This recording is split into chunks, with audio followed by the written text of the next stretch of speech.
سورہ الانعام آیت نمبر 146 اور 47 ترجمہ۔ اور ہم نے یہودیوں پر ہر ناخندار حیوان جس کے کھر بغیر شگاف کے ہوتے ہیں کو حرام کیا، اور گائے بھیڑ میں سے ان کی چکتی اور چربی کو حرام کیا، سوائے اس چربی کے جو ان کی پیٹھ پر یا آنتوں کے تہوں میں ہو اور دونوں پہلوؤں میں ہو، یا وہ چربی جو ہڈیوں میں ملی ہوئی ہو۔ یہ حکم بطور سزا کے اس ظلم و ستم کی وجہ سے تھا جو وہ کیا کرتے تھے، اور ہم سچ کہتے ہیں۔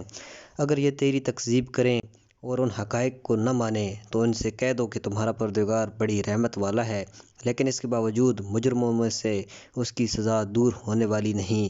پلٹنے کا راستہ تمہارے لیے کھلا ہوا ہے اور وہ تمہیں فوراً سزا نہیں دیتا، لیکن اگر اسی طرح سے اس کے احکام کی خلاف ورزیاں کرتے رہے تو تمہاری سزا حتمی ہے۔ تفسیر۔ وہ چیزیں جو یہودیوں پر حرام ہوئی۔ قبل کی آیت میں حرام حیوانات کی 4 قسمیں ہی بیان کی گئی تھیں، لیکن ان آیات میں یہودیوں پر جو چیزیں حرام تھیں ان میں سے بعض کی طرف اشارہ کیا گیا ہے، تاکہ یہ واضح ہو جائے کہ بت پرستوں کے محمل اور خرافاتی احکام نہ تو آئین اسلام سے ہم آہنگ ہیں، نہ آئین یہود سے، اور نہ ہی آئین مسیح سے، جس میں عموماً آئین یہود کی پیروی کی گئی ہے۔ اس پر مستزاد یہ کہ ان آیات میں اس بات کی تصریح کی گئی ہے کہ اس قسم کے محرمات بھی یہودیوں کے لیے سزا و عذاب کا پہلو لیے ہوئے تھے۔ اگر انہوں نے احکام الہی کی خلاف ورزیاں نہ کی ہوتیں تو یہ چیزیں بھی ان پر حرام نہ کی جاتیں۔ برابر اس بات کا حق پہنچتا ہے کہ بت پرستوں سے سوال کیا جائے کہ اس طرح کے احکام تم کہاں سے لے آئے؟ لہٰذا پہلے ارشاد ہوتا ہے، یہودیوں پر ہم نے ناخندار ہر جانور کو حرام کیا۔ ظفر بروزن شطر دراصل ناخن کے معنی میں ہے، لیکن اس لفظ کا استعمال سمندری حیوانات یعنی وہ حیوانات جن کا سم گھوڑے کی طرح پھٹا ہوا نہیں ہے، نہ کہ بھیڑ گائے وغیرہ کی طرح جن کا کھر بیچ سے پھٹا ہوا ہوتا ہے، کے سم پر بھی ہوا ہے، کیونکہ ان کے سم ناخن کی طرح ہوتے ہیں۔ اس طرح اونٹ کا پاؤں جس کی نوک یک پارچہ ہوتی ہے اور اس میں شگاف نہیں ہوتا، اس کے لیے بھی یہ لفظ ظفر بولا جاتا ہے۔ اس بنا پر آیا فوق سے یہ معلوم ہوتا ہے کہ وہ تمام حیوانات جن کے سم بیچ سے شگافتہ نہیں ہیں یا وہ ناخن والے ہیں، چاہے وہ چوپائے ہوں یا پرندے، یہودیوں پر حرام کر دیے گئے تھے۔ موجودہ تورات کے سفر لاویان فصل 11 سے بھی اجمالاً یہی مفہوم حاصل ہوتا ہے، جیسا کہ اس میں تحریر ہے۔ بہم میں سے شگفتہ کھر رکھنے والا جس میں پورا شگاف ہو اور جو گالی کرتا ہو کھاؤ، لیکن وہ جو گالی کرنے والا جس کا کھر پھٹا ہوا نہیں ہے مت کھاؤ۔ اونٹ باوجود کہ وہ جو گالی کرتا ہے، چونکہ اس کا پورا کھر چاک نہیں، اس لیے وہ تمہارے لیے ناپاک ہے۔ آیا مذکورہ میں بعد کے جملے سے جس میں صرف گائے بھیڑ کا ذکر کیا گیا ہے بھی یہ پتہ چلتا ہے کہ اونٹ یہودیوں پر بالکل حرام تھا۔ ذرا غور کیجیے گا۔ اس کے بعد ارشاد ہوتا ہے کہ گائے بھیڑ کے جسم پر موجود چربی کہ ہم نے ان پر حرام کر دی ہے۔ اس کے ذیل میں 3 چیزوں کا استثناء فرماتا ہے۔ پہلے وہ چربی جو ان کی پشت پر ہوتی ہے، دوسری وہ چربی جو پہلوؤں میں اور آنتوں کی تہوں میں پائی جاتی ہے، تیسری وہ چربی جو ہڈیوں میں لتڑی ہوتی ہے۔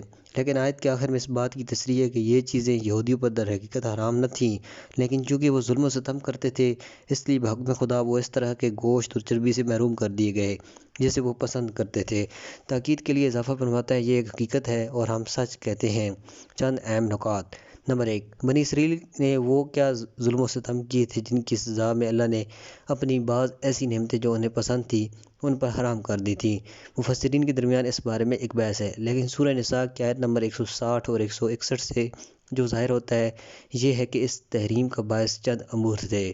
نمبر 1، کمزور طبقے پر ظلم و ستم اور انہیں انبیاء الہی کی ہدایت سے روکنا، سود خوری اور لوگوں کے اموال کو ناحق کھانا، جیسا کہ ارشاد ہوتا ہے سورہ نساء آیت نمبر 160 میں۔ نمبر 2، جملہ وَأَنَا الصَّادِقُونَ جو آیت کے آخر میں آیا ہے، ممکن ہے اس امر کی طرف اشارہ ہو کہ ان غذاؤں کی تحریم کے بارے میں جو کچھ ہم نے کہا ہے وہی حقیقت ہے، نہ وہ کہ جو یہودی کہتے ہیں اور اپنے گمانوں کو حضرت یعقوب کی طرف منسوب کرتے ہیں۔ اس بات کا تذکرہ سورہ آل عمران کی آیت 93 میں بھی گزر چکا ہے۔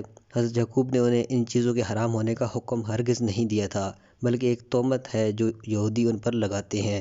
چونکہ یہودیوں اور مشرکوں کی ہٹ دھرمیاں نمایاں تھیں، اس بات کا امکان تھا کہ وہ اپنی بات پر اڑے رہیں گے اور پیغمبر کی تکذیب کریں گے، لہٰذا بعد کی آیت میں اللہ تعالیٰ اپنے نبی کو حکم دیتا ہے، اگر یہ تم کو جھٹلائیں تو ان سے کہہ دو کہ تمہارا پروردگار وسیع رحمت رکھتا ہے اور تم کو جلدی سزا نہیں دیتا بلکہ مہلت دیتا ہے کہ شاید تم اپنی غلطیوں سے پلٹ جاؤ اور اپنے کیے پر پریشان ہو جاؤ اور خدا کی طرف پلٹ آؤ۔ لیکن اگر خدا کی دی گئی مہلت سے پھر بھی ناجائز فائدہ اٹھاؤ اور اپنی ناروا تہمتوں پر باقی رہو تو جان لو کہ خدا تمہیں کافر کردار تک ضرور پہنچائے گا، کیونکہ اس کی سزائیں اور مجاوزات مجرموں کے گروہ سے دور ہونے والی نہیں۔ یہ آیت بخوبی تعلیمات قرآنی کی عظمت کو واضح کرتی ہیں کہ یہودیوں اور مشرکوں کو اتنی نافرمانیوں کی وضاحت کرنے کے بعد بھی خدا تعالیٰ انہیں فوراً اپنے عذاب کی تہدید نہیں کرتا، بلکہ پہلے اپنی پرمحبت تعبیروں سے، جیسے ربکم تمہارا پروردگار ذو رحمہ واسعہ وسیع رحمت والا، ان کی لوٹ آنے کے راستے کھولتا ہے تاکہ اگر ذرا بھی ان میں پشیمان ہونے کی گنجائش ہے تو ان کی تشویش ہو جائے اور وہ حق کی طرف پلٹ آئیں۔ ساتھ ہی انہیں اپنی قطعی عذاب سے ڈراتا بھی ہے تاکہ اللہ کی ناپیدا کنا رحمت ان کی جسارت اور سرکشی کا باعث نہ بن جائے۔ والسلام علیکم ورحمۃ اللہ۔